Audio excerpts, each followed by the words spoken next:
Doy gracias al Señor, hermanos amados, por estar con todos ustedes una vez más, desde acá de nuestra iglesia local.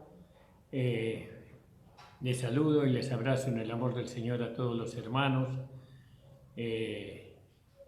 Gracias al Señor por este día, un día muy lluvioso, está haciendo frío, pero tenemos que cuidarnos, tenemos que mantenernos en nuestros hogares, tenemos que ayudar, ¿no?, a las directivas que nos da el gobierno para que no se propague el virus y que nosotros tampoco recibamos ningún daño.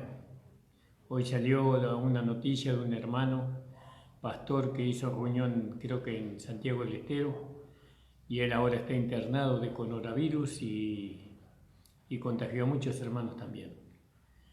Bueno, así que atendamos estas alarmas, prestemos atención y seamos prudentes, porque el hombre sabio es prudente. El hombre entendido ve el peligro y huye. Bueno, gracias le damos al Señor. Les abrazo en el amor del Señor a todos los hermanos, a todas las hermanas, les abrazo en el nombre de Jesús, deseándole lo mejor a cada uno de ustedes, hermanos. Y espero que la palabra de este día sea de mucha bendición para todos ustedes y que sea de fortaleza. El Señor bendiga grandemente, grandemente la vida de todos y de todas las hermanas y de todos los hermanos, de los niños, de los jóvenes de la iglesia, fortalecidos siempre con todo poder en el nombre interior de por su Espíritu. Gracias le damos al Señor. Saludo a los amigos, saludo a los que nos conocen y bueno, sigamos orando por el hermano César, intercediendo por eso y creamos que Dios va a hacer desaparecer este virus, que le va a quitar poder, que va a terminar desapareciendo sin la intervención del hombre, que Dios va a obrar milagros, prodigios y maravillas. Así que no lo creamos solamente, sino lo declaremos. No lo declaremos, porque parece que es algo indestructible, parece que es algo que no se puede vencer, pero nosotros sabemos que hay un poder más grande y ese poder es el poder de nuestro Dios y de nuestro Señor Jesucristo, y Él va a hacer la obra, Él va a hacer la obra y todo esto se va a terminar y bueno, y nuevamente no vamos a poder congregar, porque no es bueno dejar de congregarse, dice la palabra del Señor. No, porque ahí envía Dios bendición y vida eterna. El congregarse es algo que concierne a la voluntad de Dios agradable y perfecta. Él sabe que debemos de congregarnos, sabe que tenemos que recibir la palabra para el perfeccionamiento. Él sabe que tenemos que mostrar por medio del cuerpo de Cristo su vida, ¿no?, y su carácter. Y entonces Él está comprometido con su palabra. El Señor está comprometido con su palabra. Entonces Él va a obrar, Él lo va a hacer. No, Él va a hacer desaparecer este mal que ha venido sobre el mundo. Entonces no oigamos las voces que salen, sino oigamos lo que la palabra de Dios dice. Siempre estando sujeto a las autoridades que nos llevan y que nos dirigen, y siempre orando por nuestro presidente, por todos aquellos que lo asisten a él y también por todo nuestro país. Que el Señor bendiga grandemente, hermanos. Señor, estamos delante de tu presencia en esta hora, agradeciéndote a ti, Señor de los cielos y de la tierra, pidiéndote a ti, Padre Santo, que nos ayudes en esta hora, que nos llene de tu gran poder, que nos llene de tu Espíritu Santo. Señor, ayúdame, Señor, a trazar esta palabra para la edificación del cuerpo de Cristo. Si en algo te he ofendido, si en algo te he faltado, te pido que me perdones, Señor. Señor, y mira, Señor, tu palabra que tiene que recorrer, Señor, que tiene que ser enviada para lo que tú quieras que se haga. Señor, deshace, Señor, quita poder a la muerte, quita poder a este virus maldito, Señor. Quita poder a esta pandemia, Señor, en el nombre de Jesús, deshácela con tu poder, Señor, que pierda fuerza ahora y que retroceda.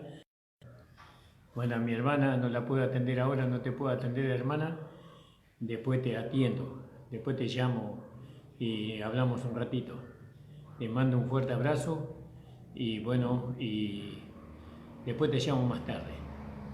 Vamos a leer en el libro de los Hechos, en el capítulo 12,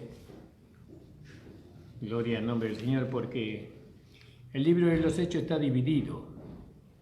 La primera parte del capítulo 1 al capítulo 12 habla sobre los apóstoles del Señor. Nos habla sobre Pedro, sobre todos ellos. Ahora, desde el capítulo 12 para acá, habla sobre el apóstol que Dios levantó para nosotros, que es el apóstol Pablo. Pero comienza desde el 12. Entonces vamos a ver qué nos enseña la palabra de Dios aquí. Gloria al nombre del Señor. Entonces vamos a Hechos, capítulo 12. Y dice, y cerca de aquel tiempo, ¿no? Ahora, acerca de aquel tiempo, Herodes el rey empleó sus manos para afligir a algunos de la iglesia y mató a Jacob, el hermano de Juan, con la espada. No, eso usted lo puede leer en el versículo 1 y 2 del libro de los Hechos, capítulo 12. También vemos ahí en Marcos, capítulo 12, al principio del libro de Marcos, capítulo 12,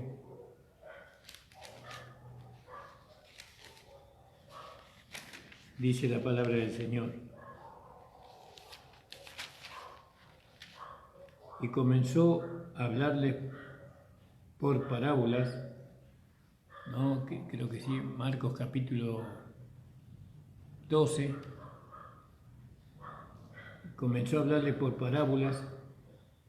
Plantó un hombre una viña y la cercó con seto, y cavó un lagar y edificó una torre y la arrendó a labradores y se partió lejos. Entonces nosotros vemos aquí en estos versículos, nosotros podemos notar, ¿no? Cuáles eran los enemigos de nuestro Señor Jesucristo. Gloria al nombre del Señor. Y vamos a leerlo acá en nuestra Biblia, porque es como que no me da la... Porque ¿qué está hablando aquí en estos pasajes? Entonces en Marcos capítulo 12 nosotros podemos entender algo, como están señalando en estos versículos, está señalando los enemigos que tenía el Señor en su tiempo, ¿no? Y dice,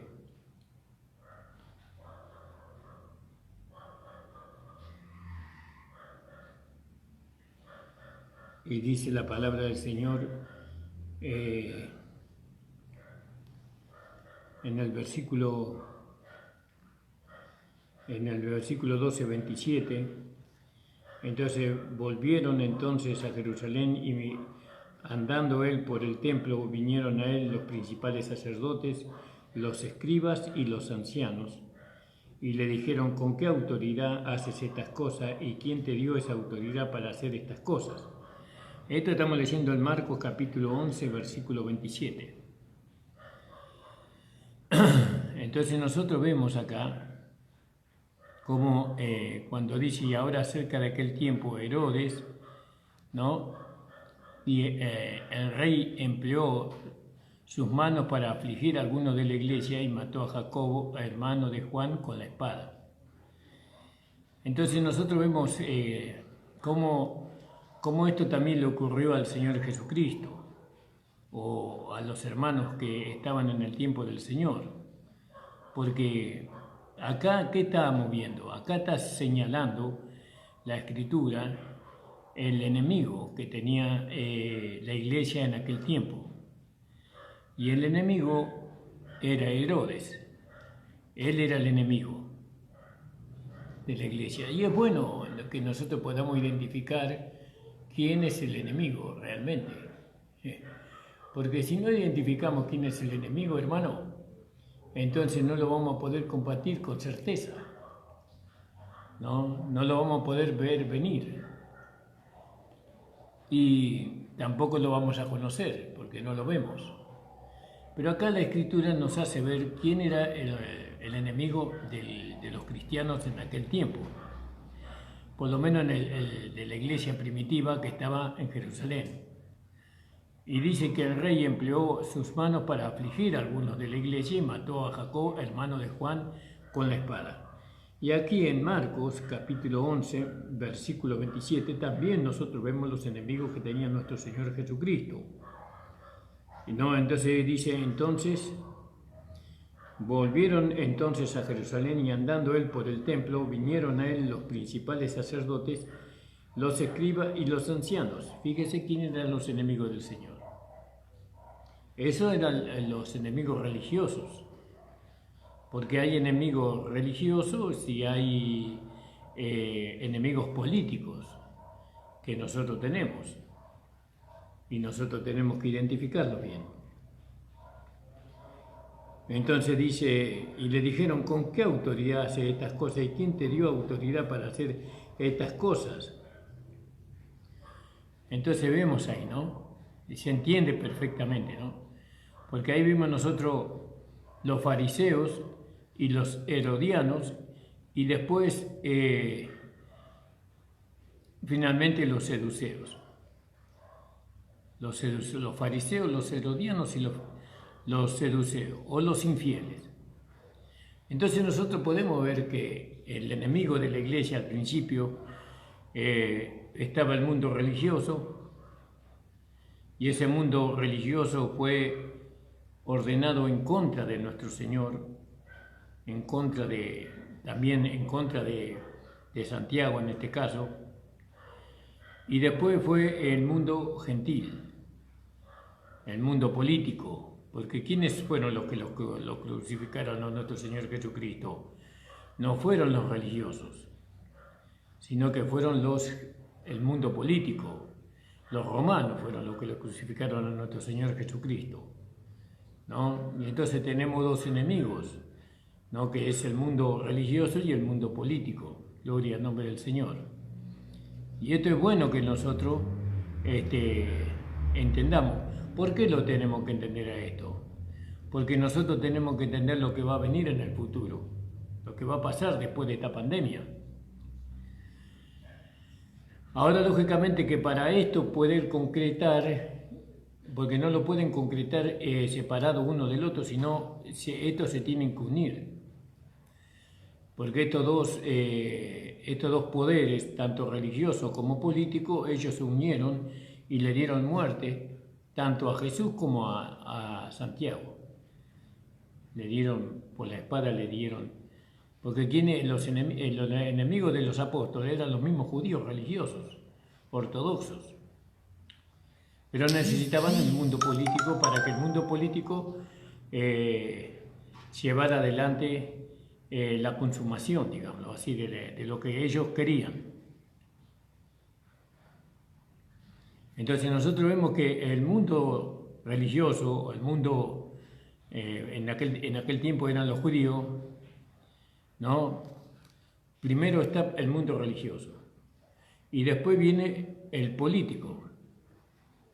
Y ahora después de esta pandemia se va a levantar contra la iglesia el mundo político, es decir, las naciones, ¿no?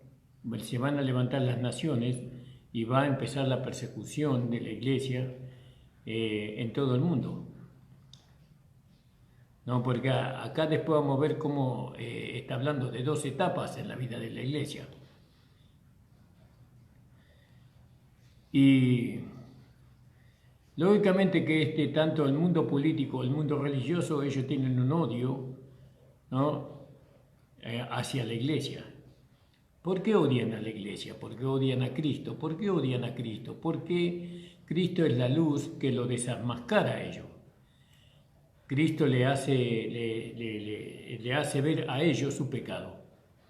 La iglesia tendría que tener esa función de hacerle ver al hombre su pecado, tanto religioso como político, ¿no? Y eso va a ocurrir, Dios va a levantar hombres, ¿no? Que van a traer, van a poder resaltar el pecado de las naciones.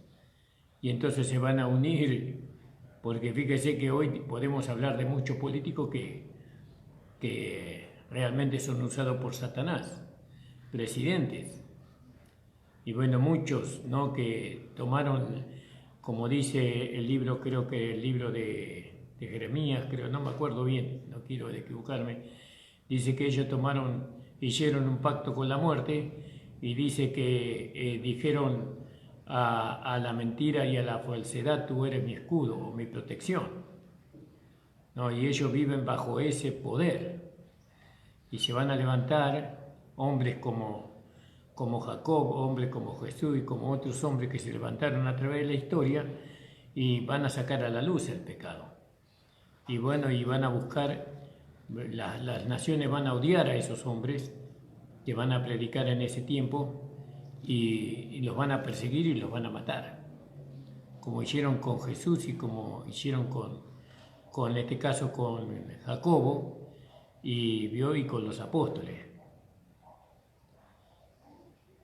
Entonces usted va a ver que eso también va a pasar en los años que está escrito en el libro de Apocalipsis, en los años de apertura del milenio, ¿no? Que ahí va a haber una mezcla de religiones.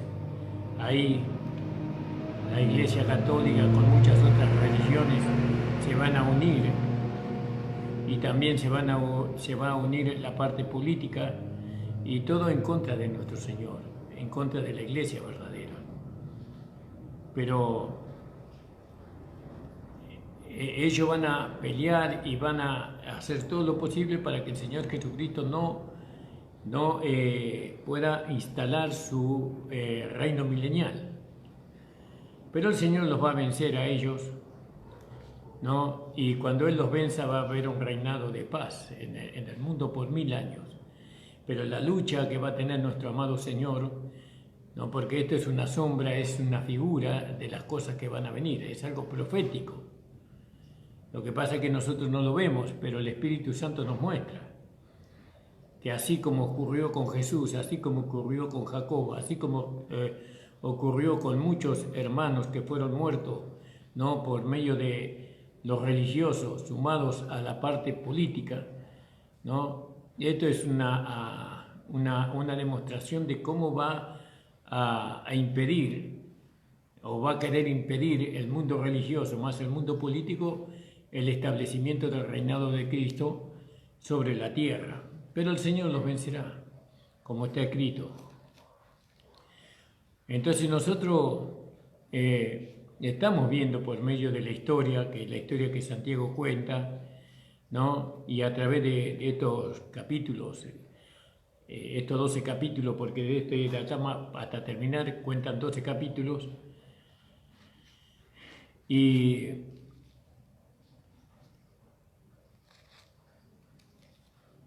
que ahí nosotros podemos ver, acá en este capítulo 12 también, podemos que acá cierra de alguna manera la biografía de los 12 apóstoles.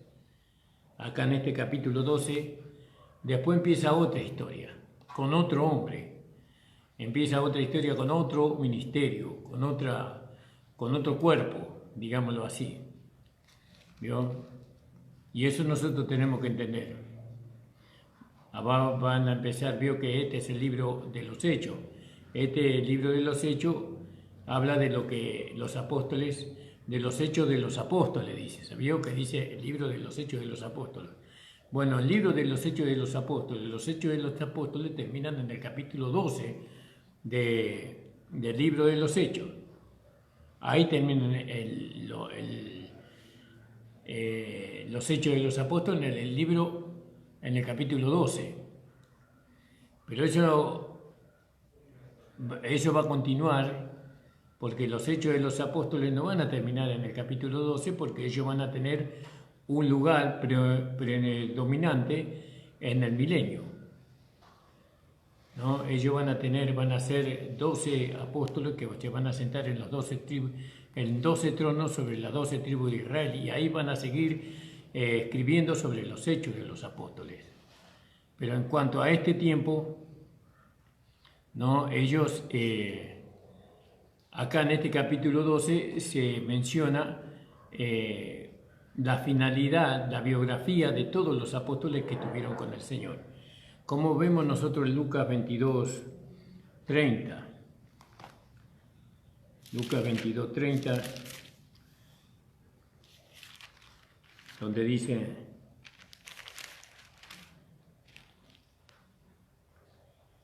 y en el 29,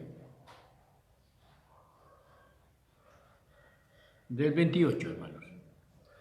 Pero vosotros sois los que habéis permanecido conmigo en mis pruebas. Yo pues os asigno un reino, como mi Padre me lo asignó a mí, para que comáis y bebáis en mi mesa y en mi reino, y os sentéis en trono juzgando a las 12 tribus de Israel.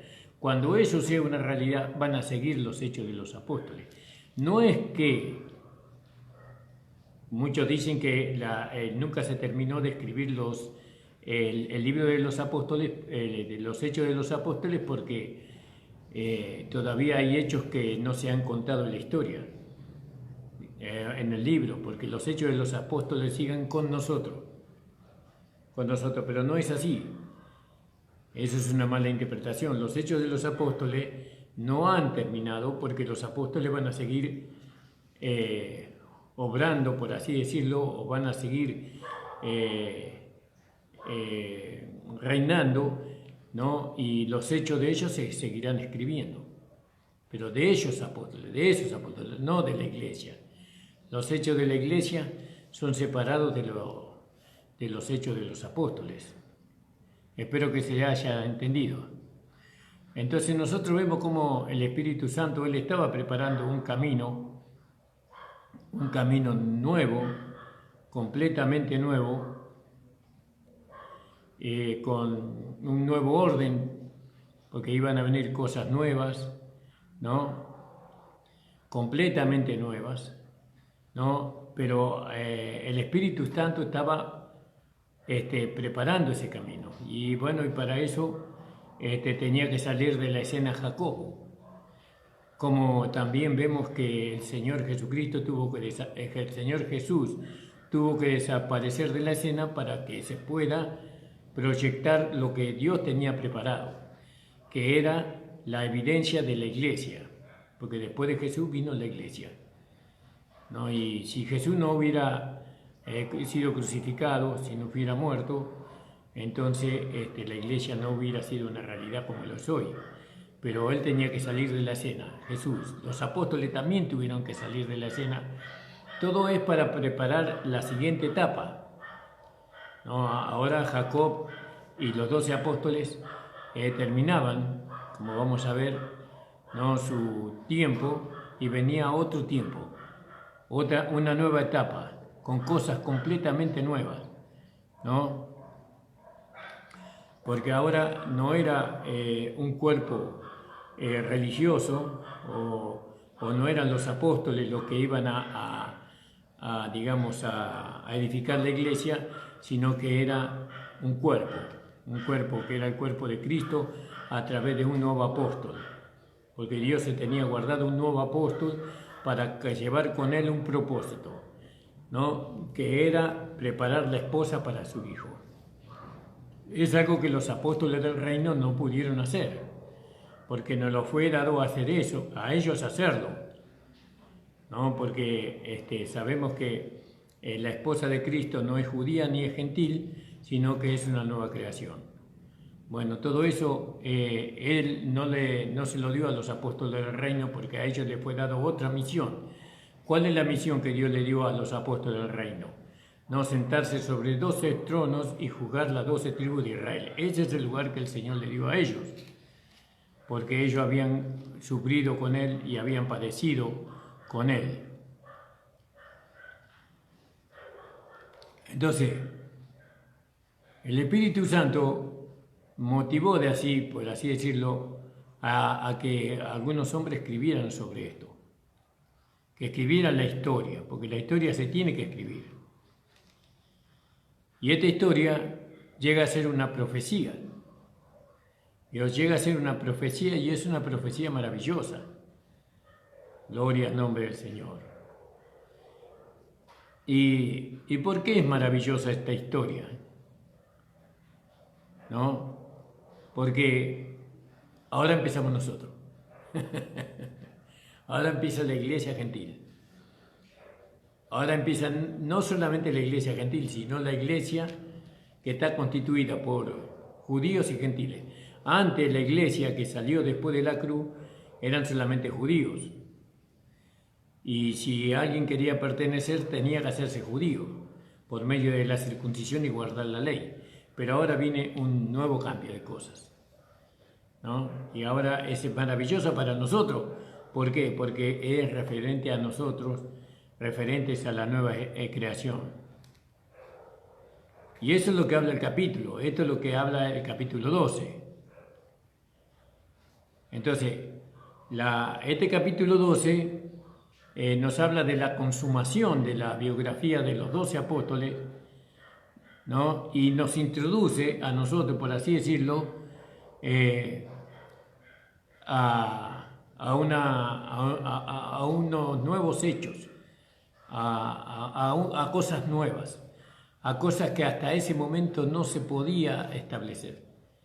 Para eso tenían que ser quitados, para que se pudiera establecer la iglesia de Antioquía, tenía que dejar de existir la iglesia de Jerusalén.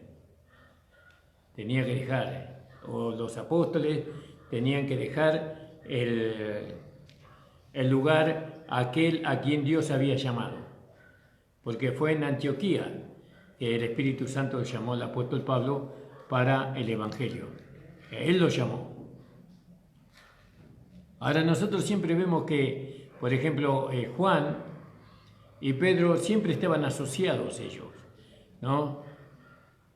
Y en el libro de los Hechos habla mucho sobre esto. Por ejemplo, vamos a leer algunos versículos. En Hechos capítulo 3,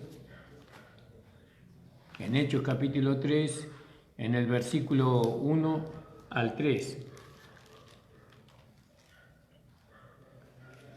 Dice así: ellos estaban asociados, Pedro y Juan. Y dice la palabra del Señor: Pedro y Juan subían juntos al templo a la hora novena de la oración. Pedro y Juan estaban asociados en la oración, ¿vio? Y era traído un hombre cojo de nacimiento, a quien ponían cada día a la puerta del templo, que se llamaba La Hermosa, para que pidiese limosna de los que entraban en el templo. Cuando vio a Pedro y a Juan que iban a entrar en el templo, les rogaba que le diese limosna. Estaban asociados ellos, ¿vio? Eran compañeros en ese sentido, ¿no? También en el capítulo 4, versículo 13, 4:13 dice, en el 12 dice: y en ningún otro hay salvación, porque no hay otro nombre bajo el cielo dado a los hombres en que podamos ser salvos. Eso decían los apóstoles. Entonces, viendo el denuedo de Pedro y de Juan, sabiendo que eran hombres sin letras del vulgo, se maravillaban y les reconocían que habían estado con Jesús. Ellos estaban asociados. Y viendo el hombre que había sido sanado, que estaba en pie con ellos, no podían decir nada en contra. Entonces les ordenaron que saliesen del concilio y conferenciaban entre sí, diciendo: ¿qué haremos con estos hombres? Porque de cierto señal manifiesta ha sido ella por ellos notoria a todos los que moran en Jerusalén, y no lo podemos negar. Sin embargo, para que no se divulgue más entre el pueblo, amenacémosle para que no hablen de aquí en adelante a hombre alguno de este nombre. Y llamándolos les intimaron que en ninguna manera hablasen ni enseñasen en el nombre de Jesús. Mas Pedro y Juan, otra vez asociados a él, respondieron diciendo: juzgad si es justo delante de Dios obedecer a vosotros antes que a Dios. Ellos estaban asociados allí. Y cómo Dios hacía prodigios y milagros, ¿no?, por medio de ellos, ¿no?, porque era un tiempo para esas cosas. También en el capítulo 8 del libro de los Hechos, en el versículo 14, dice: y cuando los apóstoles que estaban en Jerusalén oyeron que Samaria había recibido la palabra de Dios, enviaron allá a Pedro y a Juan. Estaban completamente asociados. Y el versículo 25 dice: y ellos, habiendo testificado y hablado la palabra de Dios, se volvieron a Jerusalén, y en muchas poblaciones de los samaritanos anunciaron el Evangelio. Gloria al nombre del Señor. Entonces después vemos que al poco tiempo de esos viajes que ellos hicieron, porque el último viaje que ellos hicieron fueron a Samaria, ¿no? Y después vino la conversión del apóstol Pablo. Y cuando el apóstol Pablo apareció en la escena, en la voluntad de Dios, en la escena de la historia de la iglesia, ya Pedro y Juan ya no andaban juntos.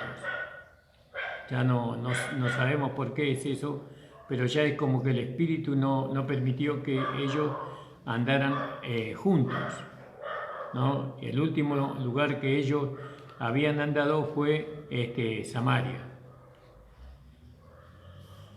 Y ya casi no se habló más de Juan, no se tuvo más evidencia de Juan. Ahora de Pedro se sigue hablando un poco cuando él fue a Jope, ¿no? Donde él quedó muchos días, tal vez probablemente 3 años, ¿no? Ahí en el capítulo 9 de los Hechos, el versículo 22 y 23 está a entender eso. Pero Saulo mucho más se esforzaba en difundir a los judíos que moraban en Damasco. Voy a leer nuevamente, hermano. Pero Saulo mucho más se esforzaba y confundía a los judíos que moraban en Damasco, demostrándole que Jesús era el Cristo. Y pasando muchos días, los judíos resolvieron en consejo matarle. Gloria al nombre del Señor. Estoy leyendo Hechos, capítulo 9, versículos 22 y 23. Más o menos se calcula que Juan estuvo allí, Pedro estuvo allí más o menos en Jope unos 3 años. Bueno, después, dije Pedro, no, es Pablo, perdón, hermano, es Pablo. Pero Juan no estaba ahí, Juan estaba ausente. Y esto es algo, digamos, nosotros creemos que esto tiene alguna interpretación, este hecho, ¿no? Que ellos ya no estaban juntos, ¿no? Hablaba esto de algo que nosotros teníamos que entender, porque tiene un significado profundo para nosotros estas cosas. Entonces, vemos que, por un lado vemos que el ministerio de Pedro, ¿no? Tenía 2 puntos, ¿no? Y era un ministerio similar al de Juan, ¿no? El de Pedro y el de Juan. Y esto representa, el ministerio de Pedro, ¿no?, que se extendió un poquito más, representa a los judíos que van a traer en un tiempo para poder establecer el reino de 1000 años, ellos van a traer un mensaje, ¿no? Mensaje que va a poder hacer que Israel pueda dar lugar al reino de Dios en la tierra. Porque eso habla el libro de Daniel, el capítulo 12 de Daniel. Por eso en los Hechos de los Apóstoles, a Juan llega hasta un determinado punto, pero Pedro sigue avanzando un poco, ¿no? Termina Juan, empieza Pablo, pero Pedro sigue un poquito más, ¿no? Y eso hablando de que ahí es una tipología de que los judíos, ellos van a predicar, ¿no? Para que antes de que venga el Señor con su reino, van a predicar un evangelio glorioso, donde va a dar entrada al reinado de Cristo. Por eso duró un poquito más el ministerio de Pedro, y el ministerio de Juan se terminó. Pero no completamente, sabemos, porque después lo vemos a Juan, lo vemos en otro lugar donde se le dio el libro de Apocalipsis o el libro de Revelación. Está haciendo una introducción al hablarles estas cosas, le estoy haciendo una introducción de que cómo terminó una etapa y comenzó otra etapa. Y en algunos simbolismos, algunos simbolismos que hay ahí. Entonces, hasta Jesús murió en la cruz del Calvario, la iglesia nació, una iglesia judía que estaba gobernada por Pedro y por Santiago. Santiago es muerto por medio de Herodes, porque los enemigos de la iglesia